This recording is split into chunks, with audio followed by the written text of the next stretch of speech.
And we're back. What's up, everybody? Binge and Well Done coming at you live on this beautiful corona-free day with my new phone holder mount for driving while I'm driving and stuff. Hopefully this will work out. The last one that I had was really shaky. Also, as you can see, I'm in my new car, right?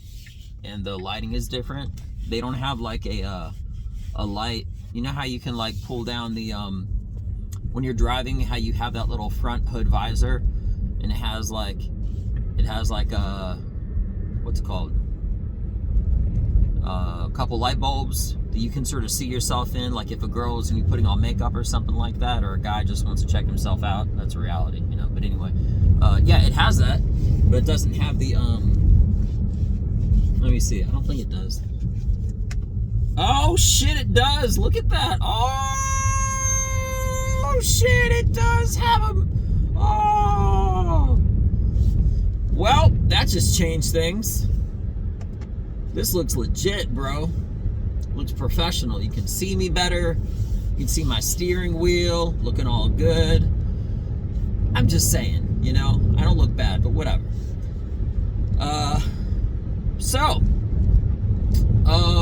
What's going on in the world? You got Ukraine, you got Russia, you got all this stuff. And you got me. You know, what's funny is I actually did live in Russia. And I have all these jokes about living in Russia and stuff like that and stories. But I don't really think they'd hit right now. I don't think they'd be too popular. And it just had to do with like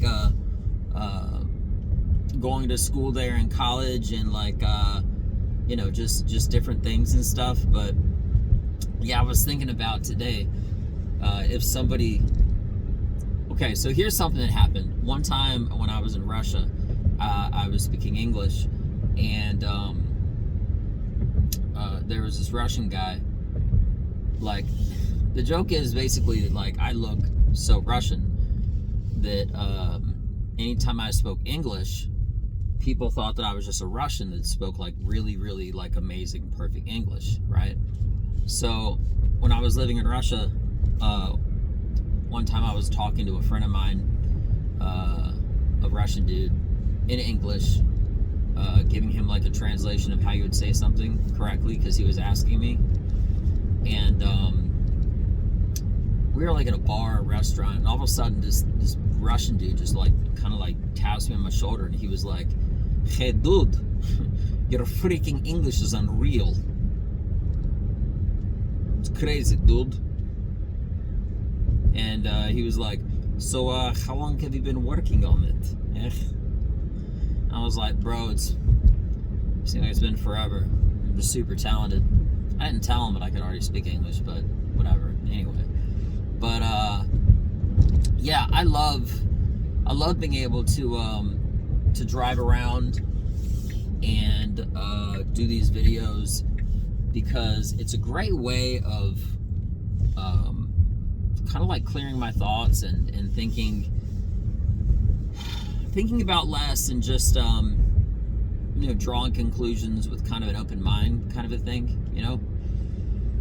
And I'm really particular on my words and everything that I say, which is not purposely, but while you'll sometimes hear like periodic pauses, there's a certain state that when you're thinking about new thoughts and you're being creative, that not all of your thoughts like get strung together perfectly, you know, which is the perfect reason why, common sense, but I'll say it, if you were to be like writing a paper, why you would proofread it, you know, why you would why and how you would see how when you write stuff it's different than when you speak, because you put more thought into it, you know. But you're a lot more open to saying things that aren't correct grammatically when you're being creative and you're just having a conversation, least or most of all by yourself while you're driving a car at 5:30 in the morning. By the way, didn't mention it, today is Wednesday, March the 2nd. Yeah. And also, yeah, I started doing that clapping thing when I first started doing these videos, because it kind of reminded me like in a film, like the director's chair, how they're like, and action, and they would take that little thing and clap it shut, you know. Yeah, so anyway, but yeah, Ukraine, Russia, all that stuff, that sucks. It's really distracting for the world in a bad way. But you know, I was telling somebody the other day, and what I mean by distracting, just to hit on that for 1 second, is it's really distracting for, in a non-selfish way, focusing on your personal goals when there's so much random chaos or whatever going on around you, you know. But I was telling somebody the other day, you know, what no one ever thinks about whenever there is like a dictator or a country or something like that is what it's like for the people that already live in that country, you know. And it's an interesting concept to think about. So I'll give you an example, right? Nazi Germany, right? Without a doubt, the worst dictator ever in the country of Germany. You know who he is, Adolf, right? Here's the thing. Whenever he was voted for to be the, you know, president and take over and do all this crazy stuff, okay, there were people that didn't vote for him, but they're still living in that country. And no different in Germany as it is in Russia.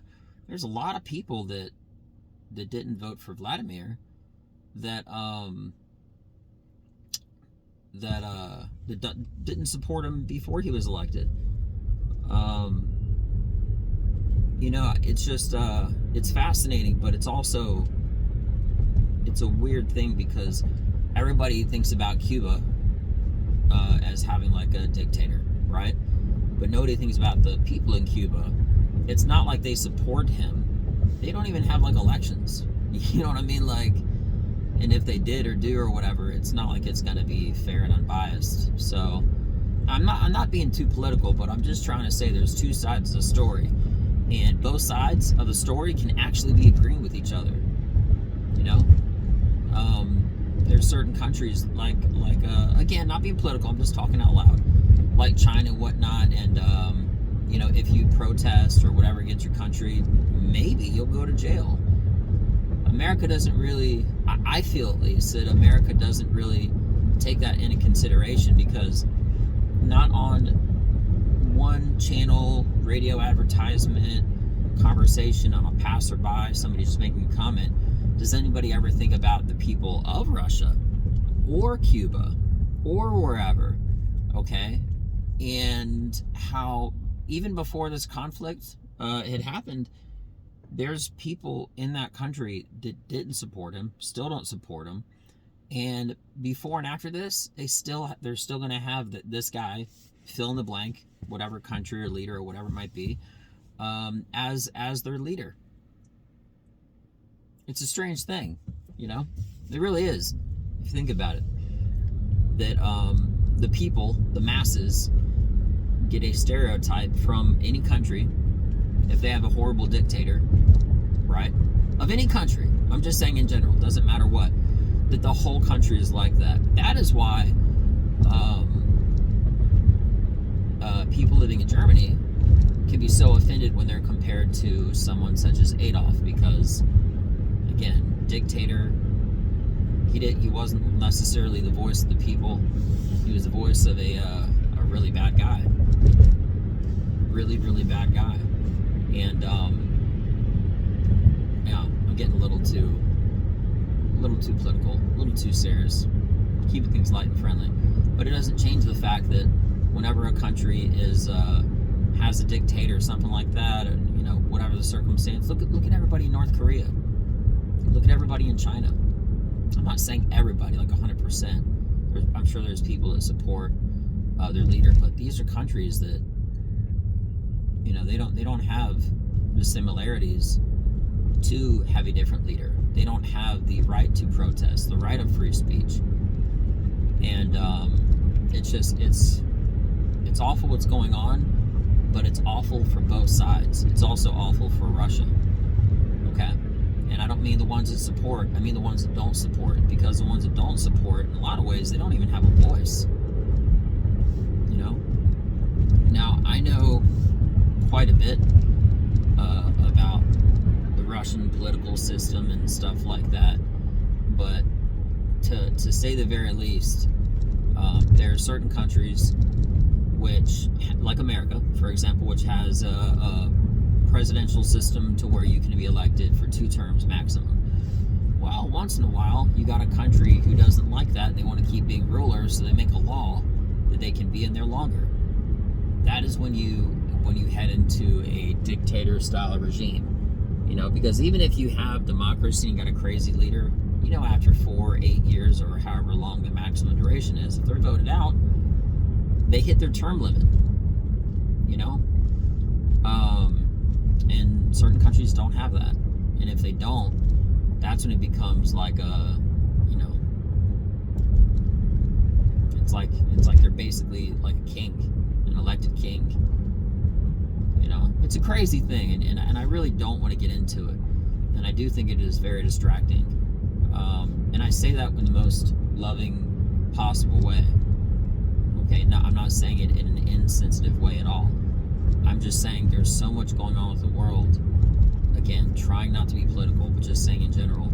With all this stuff going on in Ukraine, nobody's talking about the border. Nobody's talking about Cuba. Okay, and all the Cubans that are trying to be free and be liberated. It's a real thing. You know? It's like, it's just, man, this is really overshadowing a lot of things. And me doing comedy and whatnot, it's a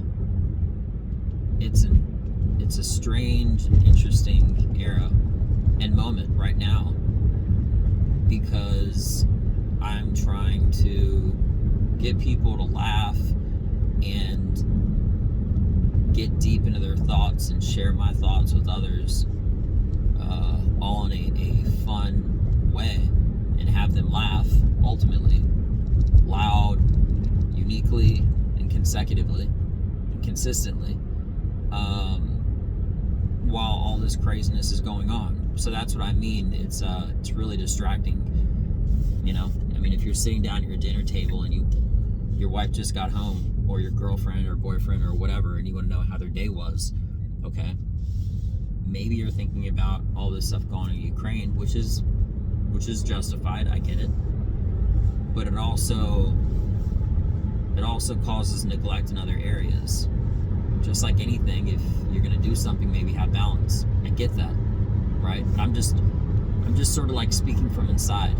You know, I have about maybe 5 listeners, or 15 or 20, and then it's 100, and all my viewership or listenership or whatever it's called goes up and down and up and down. But it always increases.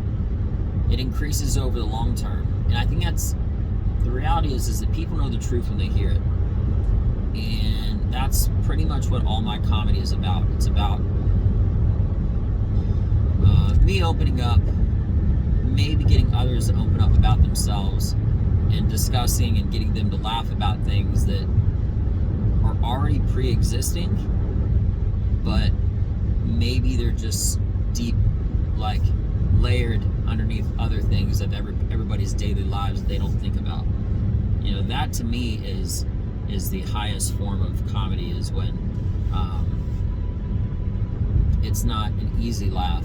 I'm not saying it's a hard laugh, but when it's something that's it's like you did your work, you know, to try to dig up that laugh, to find that diamond in the rough, so to speak, you know. So anyway, I hope everybody has a beautiful day. I'm almost at the gym, and yeah, just for everybody out in Cuba and Ukraine and Russia and everywhere, America, everywhere that everybody is going through something, regardless of your political affiliation or your you know, your personal preference or whatever. I really do hope and want everybody to be happy. And I know that's a tall order, but I just really hope that people can find peace, and within that peace, find happiness and make themselves happy, not just like happy-go-lucky. That is the dumbest kind of happy, but that's just my opinion. Give yourself a reason to be happy, but have it be real. That's all I'm saying. So anyway, with that being mentioned, Binge It Well Done. First show with the new camera, and it definitely holds up, so I'm gonna keep it. It's great, and I got a light too, so that's cool. All right, anyway, I'm Binge It Well Done. And side note, I did know that there was a light there, but I hadn't really used it. So anyway, y'all have a great day. I'm Binge It Well Done. Check me out. Peace.